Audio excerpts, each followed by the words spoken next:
Welcome to Junk Journal Snacks. Shall we open this journal and watch it explode?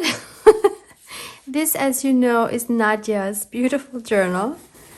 I'm always a bit apprehensive opening this, but at the same time, it's super fun. Woo! Look at that. It's just crazy. I love it. So today I want to document my latest journal that I made, which is, of course, if you've seen my latest videos, a denim or jeans junk journal. And since I have the materials left over, I want to create a page in this journal to document that other journal. Do you know what I mean? I have already thought about which page I'm going to use. Actually, I'm going to glue a few pages together. Where are they? They're somewhere here. Yeah. So between this one here and this one here, I have 2 pages. I thought I had 3. No, actually, yeah, I'm going to use this one as well. So 3 pages. And I want to make my page more sturdy because I'm going to be adding fabric on top and jeans material. So I'm going to start off by gluing these 3 pages together. That's also a good way to consolidate some of your pages, but at the same time, we're adding a lot of bulk. So I don't know how that works out actually.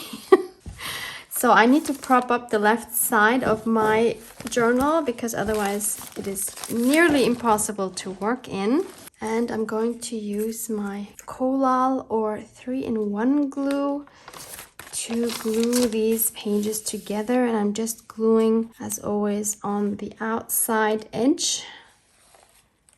That way I don't have to worry about any wrinkling. This glue doesn't make your papers warp anyway, but it's just unnecessary to add glue to the middle of your page when you're gluing them together. And I don't care that the edges don't line up. The papers are not sewn in so that they match up, and I think that look is just fine. This journal is not about perfectionism. And by the way, I want to share another tip in case you haven't seen this in one of my other videos. As I was flipping through these pages to find a page that would be suitable for today's entry, I came across a couple of pages that were actually sticking together. Now this happens most often when you use acrylic paints or sometimes even other kinds of paint like watercolor paints, especially those from the tube. So what happened was, where is the page? I have this page with my tree that was inspired by, here we go, by Van Gogh. So maybe you remember this one.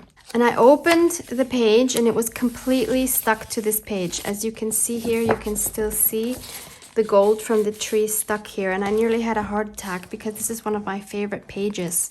And when I finally was able to separate them, this tree here had a lot of this page on it. So the tree looked kind of ruined, but of course we can always fix things. So what I did is I took out the same watercolor tube, my Van Gogh 803 Deep Gold.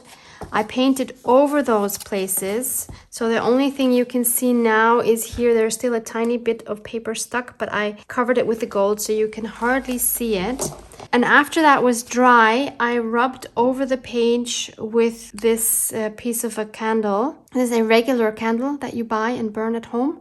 I just rub it over the page, and now I know it won't stick ever again to this page. So I went through all of my journal pages, also this one actually. This one also had this issue, not as bad, but look, you see here there's gesso, and on this page there's matte medium. So these two are prone to stick together, especially if you live in a humid country. In any case, in a few years, they would stick even worse. So I would recommend for you to go through your journals and to rub wax on whatever surface you find is already sticking just a little bit. When you open the pages, it will get worse with the years. Alternatively, you can use baby powder. You just put some on the page and then rub it to get rid of it again, and you will see you will have a super silky smooth surface. But of course that makes a big mess. So that's why I prefer the candle method, no mess whatsoever.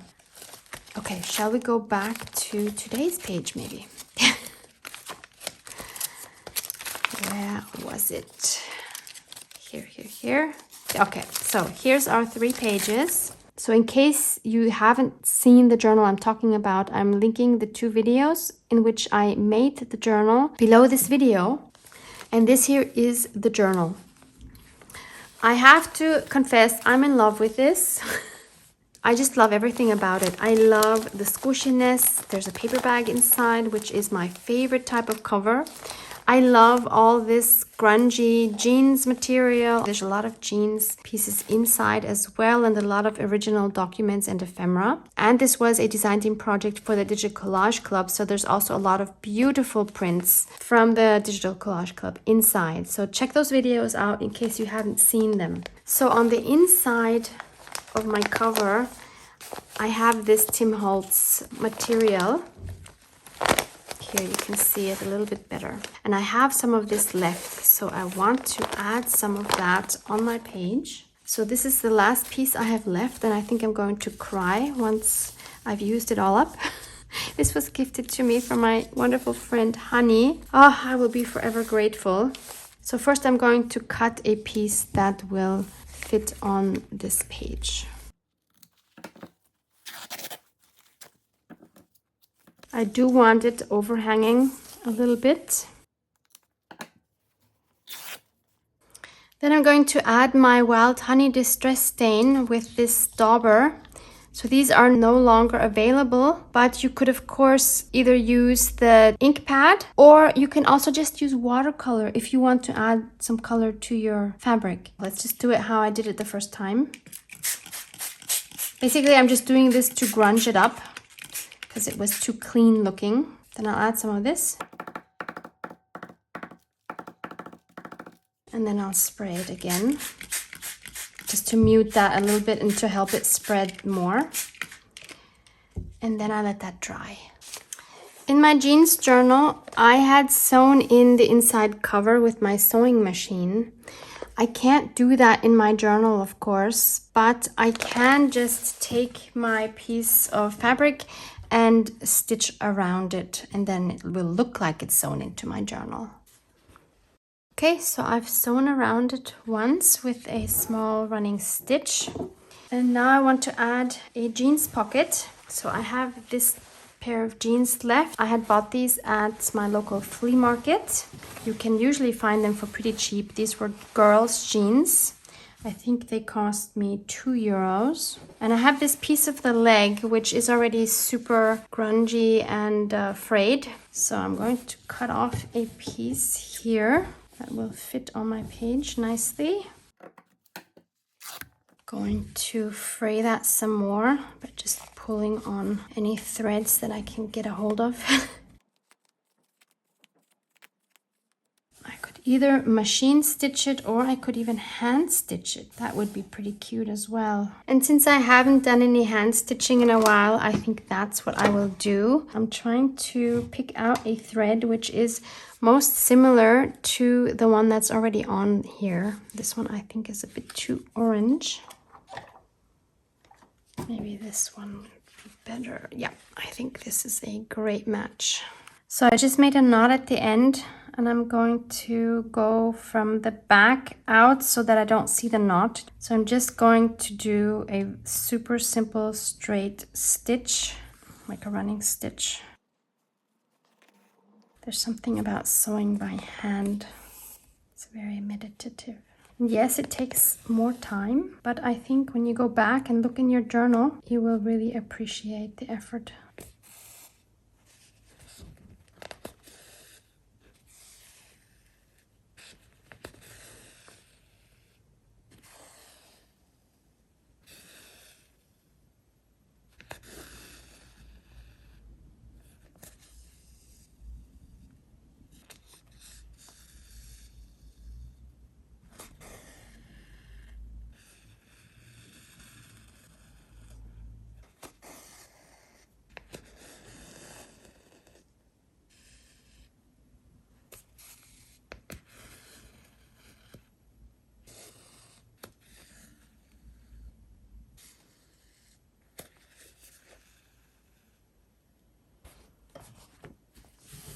And now I'll make a knot on the back.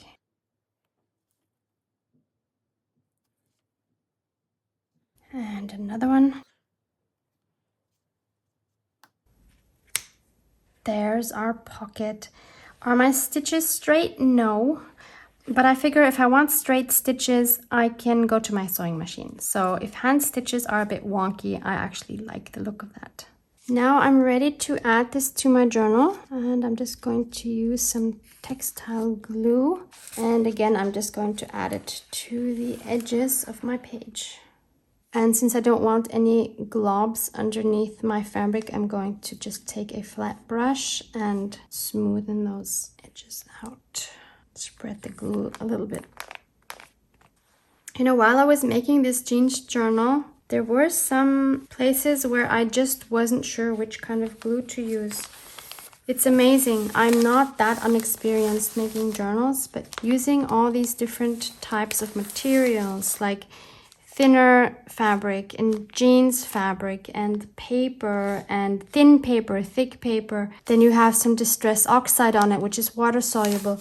You really need to think about which glue to use for what application. It's a whole science in itself. And I feel like I'm still learning after having done this for years. But you know, using new materials, you have to make new experiences. It never gets dull. So another thing I have left over from the other journal are these cute little leaves I just cut out. And these are cut out from one of the darker jeans that I bought at the flea market. So that's really nice because now we can see them on this lighter jeans. I also have one of these flowers left that I used on the cover, but it is way too bulky for this journal. So I can't use that, even though it would be super cute. So instead, I'm hoping that I can find something to use in here. This little basket. So I have these kind which are cut out from wallpaper. I have like this white paper flower, which we could obviously dye if we wanted to. I have another set of wallpaper flowers. Ooh, and I have this one, which is just paper. Ooh, I like that one a lot. Any other options? Yeah, I have this one. It's again wallpaper. Okay, let's see if one of these will work. Nah. This one would be okay. This one would be cute if I dye it in some way. Like this is definitely too wide. I could also just distress it with my vintage photo. That could look cute. Or I could just use this one, which is already distressed, which I actually really love. So let's see if we add these leaves around it.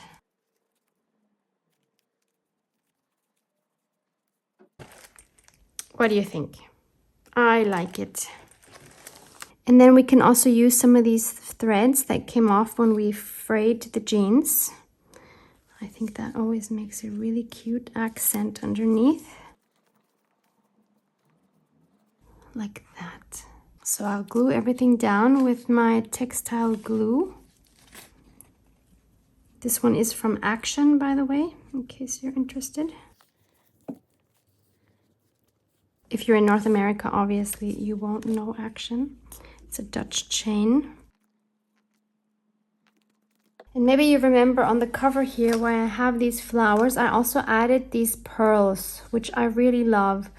So I want to do something similar here. These are the same pearls that I used on the cover, but I want to also add some of these darker ones, which are also a little bit smaller. So I'm going to add some glue. I'll just take my textile glue. I think that will work just fine. Put a big glob there. That will disappear, obviously. And then we'll take a few of these. And a few of these small, darker ones. Whoops.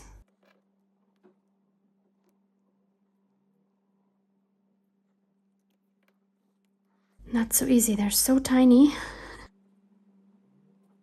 And of course I want to add something to the pocket. So what I did was I printed out photos I have taken of my journal. So I put 3x4 photos in a grid on an A4 paper. On the back, I added some of my coffee bubble dyeing. Again, if this is new to you, please find the video of how I do that linked below, as well as digital versions in case you don't want to make your own. And I think this is a really fun way to preserve a memory of something you have made, whether it be a journal or a card or something you've made maybe for a friend or that you've sold. Not only that you can have the pictures of that in your journal, but if you have some of the same materials left over, you can make the page look like whatever it is that you had made. And that will of course be a beautiful memory. So I'm going to fold this up. But I also first want to document on the back side the experience of making that jeans journal, because this was a new experience for me, working with denim and figuring out new ways of doing things and, you know, finding new ways of attaching different kinds of ephemera. So I want to document that here.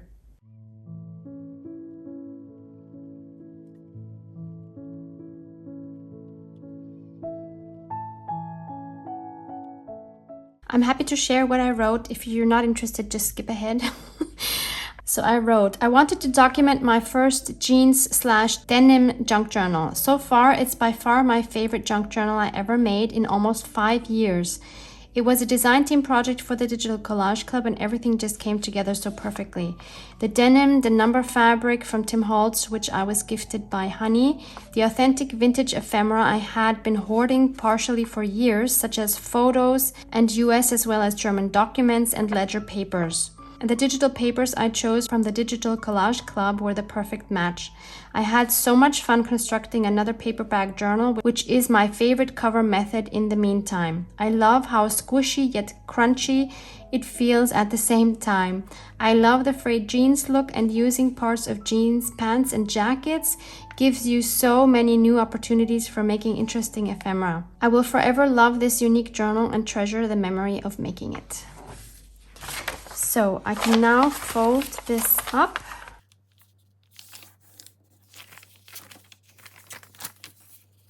And I'll fold it so that I have the middle photos showing. Like this. Oh, that's perfect. We have the butterfly peeking out. That couldn't have worked out more perfect if I had planned it. Now maybe I want to add something else in the back here to make it a little bit more interesting. I added some original black and white vintage photos into that jeans journal. So maybe one of these two would fit. I love these two photos so much, which is why I also had digitalized them a while ago. So if you like these as well, you can find these linked below. But I want to also keep the original safe. So I think this journal is a perfect spot for it. I mean, I think they're both absolutely adorable. They're obviously both couples in love. And this one here says in German, der ersten Liebe goldene Zeit, which translates roughly into the golden time of the first love. Something like that. And this is actually a postcard from 1939 in a beautiful handwriting. So let's see if this one fits in here. Oh, it does. That makes me so happy. So why don't I put that one in there? One last touch I want to add is some stamping down here. On the jeans journal, I added some embossing, but on this one, I want to stamp with my black archival ink. Hopefully that will work. And I'm going to use the same stamp set that I used for the jeans journal, which is the Field Notes set CMS 396. You can find that linked below as well. This is the Tim Holtz Stampers Anonymous brand. And I thought I would use the stamp Destination, relating to their love and love being their destination. Okay, maybe a bit far-fetched, but I think it works. This would have been so much smarter to add before I sewed the pocket on, but it is what it is now. So I'm going to add a writing board underneath so that I have a flat, stiff surface to stamp on. Worst case, I can figure out a way to cover it up, I guess. Oh no, but it works, yay! That's perfect. And once the glue has dried, this is what it looks like. I think that center of the flower is absolutely cute. So go preserve your memories in your journal. Love you guys. Mwah, mwah.